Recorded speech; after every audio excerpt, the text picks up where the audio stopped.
అమిత్ షా ఒక కొత్త వ్యూహాన్ని పన్నారు. జాయింట్ పార్లమెంటరీ కమిటీ పేరుతో.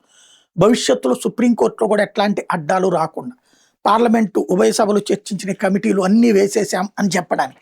ఎందుకు అంటే విదేశీ విరాళాల నియంత్రణ చట్టం ఎఫ్సిఆర్ఎస్ సవరణ, ఇది కొత్తది కాదు, సవరణ మాత్రమే చేయబోతున్నారు. ఆ సవరణ చేసే క్రమంలో విపక్షాలతో పెద్ద ప్రాబ్లం ఏం లేదు, ఎందుకంటే వాళ్ళ బలం ఏం చాలదు, బిల్లు ఆమోదింప చేసేయచ్చు. కానీ వీళ్ళు దేశంలో అల్లకల్లోలు, లేకపోతే న్యాయపరమైన పోరాటాలు, ఇంకోటి విదేశీ ఒత్తిళ్లు, వీటన్నిటి మధ్యలో కీలకమైనటువంటి అడుగు వేశారు.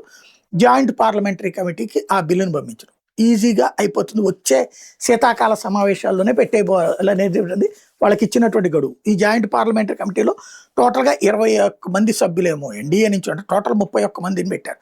ఇందులో as for norms, constitutional norms ప్రకారం 21 మంది అధికార పక్షం నుంచి ఉంటారు ఎన్డీఏ, 10 మంది ఐఎన్డీఏ నుంచి ఉంటారు. దెన్ అయిపోయింది. అక్కడ వాళ్ళిద్దరూ ఓటేసుకున్న 21-10 ఓట్ల తేడాతో ఫైనల్గా ఇదే జేపీసీ బిల్లు యథాతథంగా వచ్చేస్తుంది. సవరణలు పక్కన పెట్టేస్తారు. ఇదివరకు ఒక బిల్లులు అట్టాగే అయింది. ఆ తర్వాత ఆటోమేటిక్గా ఆమోదం పొందుతారు. కర్ర విరక్కుండా పాము చావకుండా రివర్స్ గేమ్ అనమాట.